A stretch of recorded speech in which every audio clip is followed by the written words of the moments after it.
नमस्कार दोस्तों, आप सभी का स्वागत है टारगेट विद नीतीश में।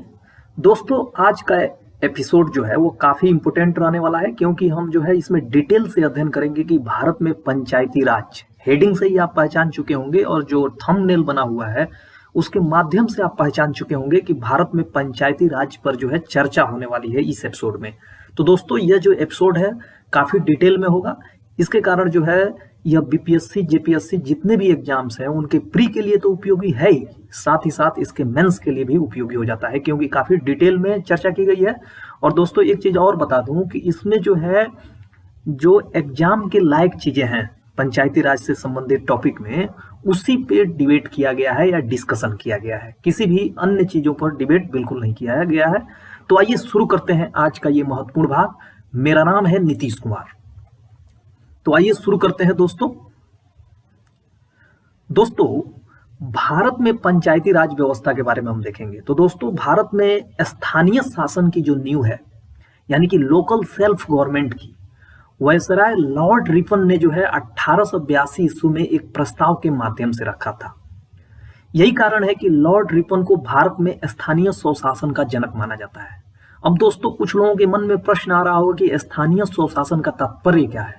तो दोस्तों, जैसा कि नाम से ही आप देख रहे हैं कि स्थानीय मतलब लोकल और स्वशासन मतलब अपना शासन, यानी कि जब स्थानीय लोग अपना शासन खुद चलाएं तो उसे स्थानीय स्वशासन कहा जाता है। तो भारत में सबसे पहले जो है वायसराय लॉर्ड रिपन ने जो है 1882 ईस्वी में जो है एक प्रस्ताव के माध्यम से जो है इस तरह के सरकार की कल्पना की थी, यानी कि स्थानीय स्वशासन की। यही कारण है कि लॉर्ड रिपन को जो है स्थानीय स्वशासन का जनक माना जाता है। स्थानीय स्वशासन का ही रूप है पंचायती राज व्यवस्था। और जो स्थानीय स्वशासन का नाम है, वर्तमान समय में इसी को जो है पंचायती राज व्यवस्था कहा जाता है, जिसमें जो है स्थानीय लोग जो है अपने सरकार का चुनाव करते हैं या जो है अपने से जुड़े जो भी मुद्दे हैं लोकल स्तर के, उस पर डिबेट करते हैं और उसको जो है इम्प्लीमेंट करते हैं। उस पे जो है जो भी सरकारी फंड से पैसा आता है उस पे खर्च करा के जो है उसका डेवलपमेंट कराते हैं। अब दोस्तों, महात्मा गांधी का विचार क्या था पंचायती राज व्यवस्था के बारे में, ये हम जानेंगे। तो गांधी जी का मानना था कि दिल्ली, मुंबई, मद्रास में बैठे हुए कुछ तनिक से लोग पूरे भारत का भाग्य विधाता नहीं बन सकते। इसके लिए ये जरूरी है कि भारत के जितने भी गांव हैं, सभी गांव स्तर पे जो है सरकारों का गठन होना चाहिए, गांवों से मिलाकर जो है पंचायतें बननी चाहिए और उसमें जो है लोग डायरेक्ट जो है अपने भाग्य का निर्माता बन सके। इसके कारण महात्मा गांधी का मानना था कि भारत तभी लोकतंत्र का पूरा लाभ उठा सकता है जब यहाँ के गांव ग्राम पंचायत के द्वारा शासित हो, जो पूरी तरह सिंपल लिविंग, हाई थिंकिंग पर टिका हो। उनका मानना था कि इस व्यवस्था में सभी लोग अपने मन चाहा स्वरूप समाज को दे सकते हैं। गांधी जी इसे ग्राम स्वराज्य की संज्ञा देते हैं। तो महात्मा गांधी की जो ये सपना था, महात्मा गांधी का मानना था कि जो डेमोक्रेटिक सेंट्रलाइजेशन होना चाहिए, यानी कि डेमोक्रेसी जो है वह केंद्र में बैठे हुए तनिक से लोगों के हाथों में नहीं होकर पूरे समाज के स्तर पे भी जो है डेमोक्रेसी का वितरण होना चाहिए, ताकि जो लोग हैं अपना भाग्य का निर्माता खुद बन सके। यही कारण है कि महात्मा गांधी जो है पंचायती राज व्यवस्था पर जोर देते हैं और अपने विचार प्रकट करते हैं। महात्मा गांधी के इन्हीं सपनों को साकार करने के लिए भारतीय संविधान निर्माताओं ने संविधान के भाग 4, जैसा कि आप जानते हैं कि नीति निर्देशक सिद्धांत है, जिसमें जो है 37 से लेकर 51 तक जो है प्रावधान है। 36 से लेकर 51 तक जो है नीति निर्देशक सिद्धांतों में प्रावधान मिलता है। तो उसके भाग 4 में जो है ये आर्टिकल 40 भी जोड़ा गया, जिसमें सरकारों को ये निर्देश दिया गया कि वो ग्राम पंचायत का गठन करें और जितना ज्यादा हो सके उन्हें स्वशासन का अधिकार दें और उन्हें शक्तिशाली बनाएं। तो गांधी जी के इन्हीं सपनों को साकार करने के लिए जो है भारत में पंचायती राज व्यवस्था जो है धीरे धीरे डेवलप की है।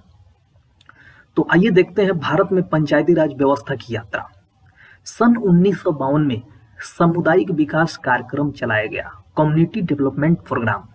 तो कम्युनिटी डेवलपमेंट प्रोग्राम का मुख्य उद्देश्य ये था कि सरकारी योजनाएं जो भी चल रही हैं उसमें जो है लोगों को उससे जोड़कर उनको जो है विकास के कार्यों में भागीदार बनाना। तो सामुदायिक विकास कार्यक्रम कम्युनिटी डेवलपमेंट प्रोग्राम 1952 में शुरू किया गया था। इसी तरह दोस्तों सन 1953 में राष्ट्रीय स्व विस्तार योजना की शुरू की गई कि जो भी कार्यक्रम सामुदायिक स्तर पर हैं उन्हें जो है ब्लॉक स्तर, इस तरह जो बड़े बड़े स्तर हैं वहां तक फैलाया जाए।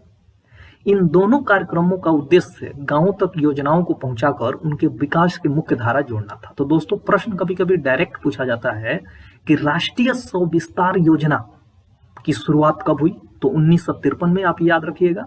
और सामुदायिक विकास कार्यक्रम की शुरुआत कब हुई, 1952 में। और इन दोनों कार्यक्रमों का उद्देश्य क्या था, तो गांवों तक जो है विकास योजनाओं को पहुंचाकर लोगों की भागीदारी को ज्यादा से ज्यादा बढ़ाना, यही इनका उद्देश्य था। एनडीसी ने ये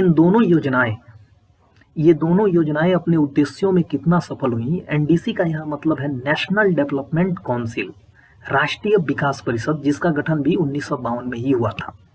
एनडीसी ने इन दोनों योजनाएं अपने उद्देश्यों में कितना सफल हुई हैं, इसी बात की जांच करने के लिए बलवंत राय मेहता समिति का गठन किया। बलवंत राय मेहता कौन थे, गुजरात में संविधान सभा के सदस्य थे। वो गुजरात से वो आए थे और संविधान सभा के सदस्य बने थे। तो आइए एक नजर डालते हैं पंचायती राज व्यवस्था से संबंधित समितियों पर। तो दोस्तों इसमें हम जानेंगे कि भारत में कितने पंचायती राज व्यवस्था पर आधारित समितियां बनी हैं, उनका गठन कब हुआ है, उन्होंने रिपोर्ट कब पेश किया है और उनकी मुख्य सिफारिशें क्या हैं, जो परीक्षा में बार बार पूछे जाते रहे हैं। इसी टॉपिक पे हम फोकस करेंगे मुख्य रूप से। तो पहला टॉपिक है बलवंत राय मेहता समिति। इसका गठन जो है दोस्तों 1957 में हुआ था और इस समिति ने अपनी रिपोर्ट जो है 1958 में पेश की थी। इसकी जो मुख्य सिफारिशें हैं, इसने पंचायतों को त्रिस्तरीय व्यवस्थाओं को अपनाने पर जोर दिया था, जिसमें गांव स्तर पर ग्राम पंचायत, खंड स्तर पर पंचायत समिति और जिला स्तर पर जिला परिषद। तो दोस्तों जो आज के समय में अधिकतर पंचायतों, जो भारत के अधिकतर राज्यों में पंचायती राज व्यवस्था अपनाई गई है त्रिस्तरीय, वह जो है बलवंत राय मेहता की सिफारिशों का ही परिणाम है। तो बलवंत राय मेहता ने ही सर्वप्रथम लोकतांत्रिक विकेंद्रीकरण यानी कि डेमोक्रेटिक सेंट्रलाइजेशन, यानी कि जो लोकतंत्र की जो शक्ति है वो किसी एक जगह पर केंद्रित न कर उसे जो है छोटे छोटे स्तरों पर भी विभक्त कर देना ही लोकतांत्रिक विकेंद्रीकरण है। यही कारण है कि लोकतांत्रिक विकेंद्रीकरण का जनक जो है बलवंत राय मेहता को माना जाता है। तो दोस्तों ये प्रश्न जो है राजस्थान पीसीएस में आ चुका है कि लोकतांत्रिक विकेंद्रीकरण का जनक किसे माना जाता है, तो बलवंत राय मेहता को माना जाता है, क्योंकि इन्होंने ही सर्वप्रथम लोकतांत्रिक विकेंद्रीकरण शब्द का प्रयोग किया। यह भी प्रश्न दोस्तों पूछा जा चुका है कि पंचायती राज व्यवस्था का जनक किसे माना जाता है, तो पंचायती राज व्यवस्था का जनक पंडित नेहरू यानी कि जवाहरलाल नेहरू को माना जाता है, क्योंकि बलवंत राय मेहता के समिति की जो सिफारिशें थी उसे इन्होंने बहुत जल्द ही स्वीकार कर लिया और पंचायती राज व्यवस्था के इन्होंने उद्घाटन भी कर दिया राजस्थान में। तो ये दोस्तों था पहली समिति पंचायती राज व्यवस्था पर। दूसरी समिति है दोस्तों अशोक मेहता समिति। अशोक मेहता समिति की गठन की बात की जाए तो 1977 में इसका गठन हुआ था। इसने रिपोर्ट जो है 1978 में दी और इसकी जो मुख्य सिफारिशें थी, इसने दोस्तों इसका मुख्य काम ये था, इसका सबसे अशोक मेहता समिति के बारे में सबसे अच्छी जानकारी ये हमको रखनी चाहिए कि इसने जो है त्रिस्तरीय की जगह पर द्विस्तरीय ढांचे की बात कही थी। एक जनपद स्तर पर जिला परिषद की बात की थी और साथ ही साथ 15,000 से 20,000 जनसंख्या के अगर गांव का समूह बनाया जाए, जैसे ही 15,000 से 20,000 की जनसंख्या उनकी हो जाए, उसके स्तर पर मंडल पंचायत की इसने बात की थी। तो द्विस्तरीय प्रश्न पूछा गया है बीपीएससी में कि पंचायतों को द्विस्तरीय ढांचे की बात किसने की थी, तो पंचायतों को द्विस्तरीय ढांचे की बात जो है अशोक मेहता समिति ने की थी। और दोस्तों ये भी बहुत इंपॉर्टेंट है कि गठन कब हुआ था, रिपोर्ट कब पेश किया था। ये प्रश्न भी स्टेट पीसीएस में पूछे जा चुके हैं, आप घटना चक्र में देख सकते हैं। इसके अलावा दोस्तों अशोक मेहता समिति ने कहा था कि न्याय पंचायत को विकास पंचायत से अलग रखा जाए और इसका सभापति जो है एक योग्य न्यायाधीश को नियुक्त किया जाए। इसका तात्पर्य दोस्तों ये हुआ कि जो न्याय पंचायत आज के समय में आप देखते हैं कि जो सरपंच होता है वो भी जो है आपका विकास पंचायत का ही अंग होता है, लेकिन इन्होंने क्या कहा, इन्होंने कहा कि ये जो सरपंच का पद है, न्याय पंचायत का पद है, उसको जो है आप बिल्कुल विकास पंचायत से अलग रखिए, यानी कि ग्राम सभा ये जो ग्राम पंचायत है उससे अलग रखिए। और उसका सभापति जो है एक योग्य न्यायाधीश को नियुक्त करिए ताकि वो वहीं पे न्याय कर सके। तो इन्होंने न्याय पंचायत को जो है विकास पंचायत से अलग रखने की बात कही थी अशोक मेहता समिति ने, उनकी मुख्य सिफारिशें ये हैं। दोस्तों एक प्रश्न है इसी पर आधारित, पंचायती राज व्यवस्था की शुरुआत नेहरू ने 2 अक्टूबर 1959 को राजस्थान के किस गांव से की थी? ऑप्शन ए है खुरी गांव, ऑप्शन बी है खिमसर गांव, ऑप्शन सी है मंदवा गांव और ऑप्शन डी है बगदरी गांव। तो दोस्तों इसका उत्तर का हमें इंतजार रहेगा, आप कमेंट सेक्शन के माध्यम से बताइए। जो भाग 2 मैं लेकर आऊंगा जिसमें पंचायती राज व्यवस्था से अन्य समितियां जो और हैं उनके बारे में विस्तार से बात करूंगा, उसमें मैं शुरू में ही आपको इस प्रश्न का उत्तर दूंगा। तब तक आप जो है कमेंट सेक्शन के माध्यम से हमें उत्तर दे सकते हैं। तो दोस्तों पंचायती राज व्यवस्था पर आधारित ये था पार्ट 1। आपको कैसा लगा आप जरूर बताइएगा। अगर आपको अच्छा लग रहा है, इसमें आपको जो है जानकारी मिल रही है, आपके परीक्षा उपयोगी सामग्री है इसमें, तो आप कमेंट कीजिए और ज़्यादा से ज़्यादा शेयर कीजिए ताकि जो ये पहल है टारगेट विद नीतीश का ये आगे बढ़ता रहे, रुके नहीं। तो इस एपिसोड से अपने दोस्त यानी नीतीश कुमार को दीजिए इजाजत। तब तक के लिए शुभ विदा, नमस्कार।